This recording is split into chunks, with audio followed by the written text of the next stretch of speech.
A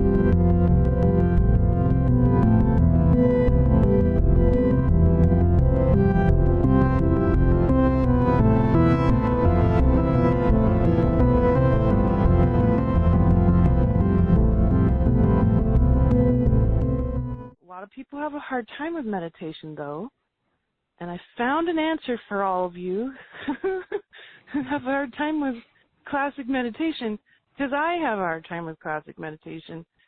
I remember someone telling me, oh, well, you just need to shut off your mind, and anything that comes in, you just shut it out. And I started laughing, and I said, well, obviously you haven't met someone who can see 12 dimensions all the time, even with my eyes shut, because I'm seeing it with my third eye. So, and I can't really shut my third eye. I've tried. And so I started laughing, and I'm like, that's impossible. There's no way I can do classic meditation. So I went on a hunt. I said, is there other kinds of classic meditation? There are. There is one specific type called, I believe it's pronounced Tratrika, but it's otherwise known as gazing.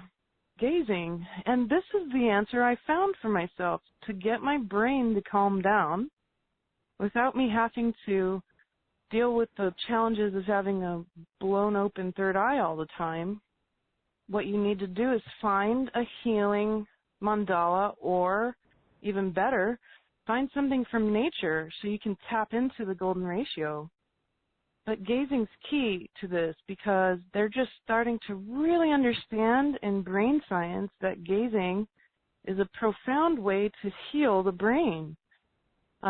So I actually know someone who's a neurologist, and she studied brain injuries and has worked with lots of famous neurologists, and they're realizing that gazing makes a huge difference in brain trauma and allows the brain to kind of have a break while you're still awake. So what you'd do simply is you'd have a mandala or something natural in front of you, such as a flower or something that maintains that golden ratio. If you have a mandala, my favorite is the Sri Yantra.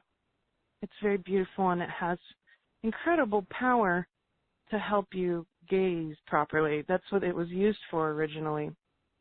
So you'd have it in front of yourself, about 3 to 4 feet in front of you, directly in your natural line of sight, so very centered. And you're going to be looking at this picture or this object in front of you and trying to keep your eyes open and still. And it's got to be at the center of your viewpoint. What will happen is the picture or the object will actually begin to fade away a little bit. That's good. That means all the micro movements of your eyes have stopped. So if it begins to disappear from your sight, even though your eyes are open, then you're doing it right. People often use candles for this too, by the way. I like to use rainbows, so prisms. I do gazing on rainbows. So when you're doing this, then the eyes begin to pause their little micro movements. The picture begins to fade. And what happens to your brain is amazing. It actually calms the brain and puts it into a very deep meditative state, which can be maintained as long as your eyes are open. So obviously, with gazing, you can't do this for an hour. You're not supposed to. You're supposed to do it for 5 minutes at a time and then take a break. So if you want to try to shoot for an hour, you just need lots of breaks, because obviously keeping your eyes wide open is hard. But even if you did it for a minute or two, you can pretty much do this anywhere. I love it. I love that you can meditate anywhere. How cool is that?